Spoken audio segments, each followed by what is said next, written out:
ধারণা করছিলাম যে নির্বাচনের পরে এই পরিস্থিতি দেখে বিনিয়োগের জায়গাতেও কিন্তু একটা এনভায়রনমেন্ট আসবে। এই জায়গাটা আমরা কি দেখতে পাচ্ছি, আমি সেই জায়গাতেই ধরতে চাচ্ছি ব্যাংকিং সেক্টরের জায়গা থেকে। গ্রাহকদের আমরা কি বার্তা দিচ্ছি? আমরা এখানে দেখছি যে ডিপোজিট গ্রোথটা ডবল ডিজিটে যাচ্ছে, কিন্তু ব্যাংকের যারা ম্যানেজমেন্টে আছে, যারা চালাচ্ছে ব্যাংকটা, তাদের বিহেভিয়ারাল প্যাটার্ন এবং তাদের গভর্নেন্সের জায়গায় যে হাউসকিপিং গুলো অন্তর্বর্তীকালীন সরকারে আমাদের যে প্রিভিয়াস গভর্নর যে গুছিয়ে নিয়েছে, যার প্রতিফলনটা আমরা দেখছিলাম দুটো জায়গায়।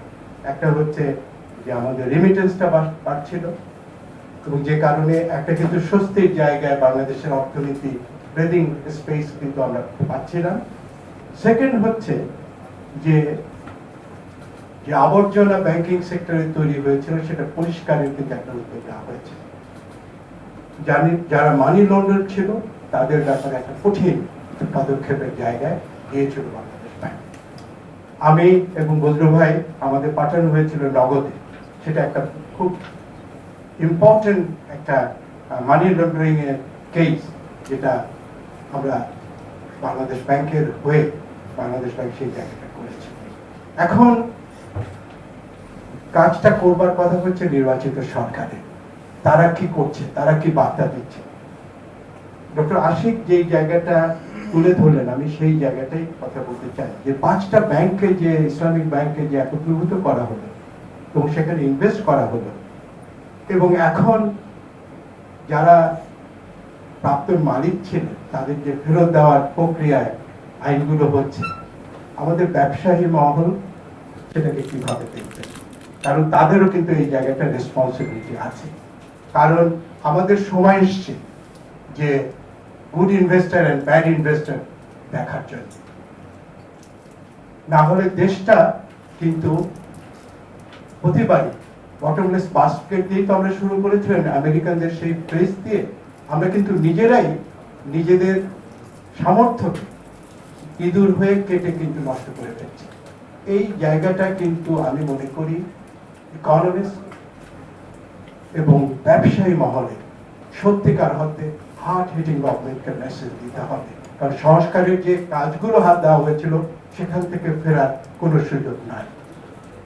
দ্বিতীয় হচ্ছে এই মানি লন্ডাররা বেসিক্যালি কারা, সেটাও কিন্তু আজকে অস্পষ্ট কিছু না। এদের মধ্যে যে ক্রনিটা তৈরি হয়, পলিটিশিয়ান থাকে, আর্মি সিভিল ব্যুরোক্রেসি থাকে, কোর্ট থাকে, কোর্টও এটার অংশ হয়, মিডিয়াও থাকে, ইন্টেলেকচুয়াল গ্রুপস গুলোও থাকে। ডক্টর আশিক ঠিকভাবেই বলেছে যে রক্তক্ষরণ হচ্ছে আমাদের অর্থনীতিতে। এই রক্তক্ষরণ কিন্তু এইভাবে আর আমরা বেশি দিন দিতে পারবো না। জাতি হিসেবে টিকে থাকা আমাদের জন্য কঠিন হবে। এবং শেষ করব আরেকটা খুব কঠিন কথা বলে, আমাদের বাস্তবতা যে আমাদের দেশের আমাদের পরিবারগুলোর একটা বড় অংশ এখন মাইগ্রেন্ট, তারা ইমিগ্রেশন নিয়েছে। সো আমাদের এই দ্বৈত নাগরিকত্বের ব্যাপারে একটা রাজনৈতিক সিদ্ধান্ত নিতে হবে। এটা ভালো, কারণ এই দ্বৈত নাগরিকত্বের মধ্য দিয়ে মালয়েশিয়াও ডেভেলপ করেছে, কিন্তু আমাদের ব্যুরোক্রেসিতে এমনকি ক্ষেত্র বিশেষে পলিটিশিয়ানদের, মিনিস্টারদের এখন দেখা যাচ্ছে এরকম অবস্থান পড়ে আছে, যেটি কিন্তু আমাদের জাতীয় নিরাপত্তা, অর্থনৈতিক নিরাপত্তার জন্য হুমকি।